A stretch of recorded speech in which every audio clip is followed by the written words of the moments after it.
Je suis une personne qui touchait à beaucoup de choses dans l'enseignement.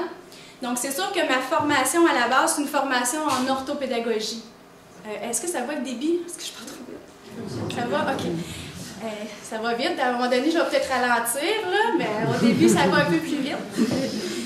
Donc, je suis en orthopédagogie, donc j'ai fait mes études en orthopédagogie, c'est-à-dire en évaluation et en intervention auprès d'apprenants qui manifestent des difficultés d'apprentissage, des difficultés qui peuvent être parfois ponctuelles ou des difficultés qui vont être persistantes sur le plan des apprentissages, soit en français, en lecture, écriture et mathématiques surtout. Mais en travaillant là-dessus, je me suis questionnée au fur et à mesure que je travaillais avec les apprenants.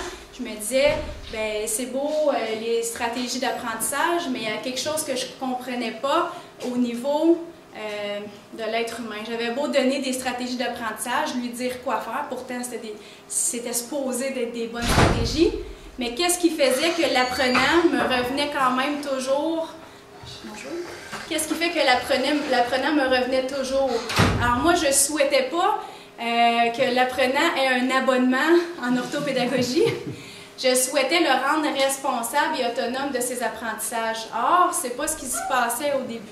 Donc, je suis allée chercher aussi d'autres formations pour mieux comprendre l'être humain dans ce qu'il est et jumeler la compréhension de l'être humain avec les stratégies d'apprentissage. Donc, j'ai un bagage d'expérience comme orthopédagogue en intervention plus spécifique, plus pointue avec des étudiants, mais aussi comme enseignante en salle de classe avec des clientèles variées, troubles du comportement, problèmes de santé mentale, des troubles d'apprentissage. Donc, autant dans les milieux privés, les écoles privées que les écoles publiques, les écoles primaires, les écoles secondaires. Donc, j'ai touché un petit peu à tout parce que j'ai besoin d'avoir une vue d'ensemble sur l'éducation, en réalité. Je suis une personne qui touche à tout. Je suis une personne qui aime apprendre et évoluer. Donc, c'est ce qui fait que je me promenais d'un endroit à l'autre pour essayer de découvrir davantage.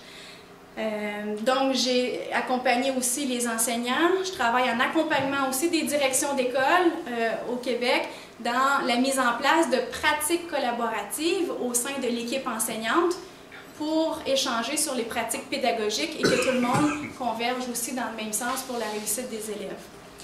Donc, il y a des interventions que j'ai faites avec les élèves et je me disais, il manque des acteurs là-dedans. Donc, j'ai commencé à travailler avec des enseignants aussi pour que les élèves puissent transférer dans la pratique. Je dis, il me manque encore des acteurs.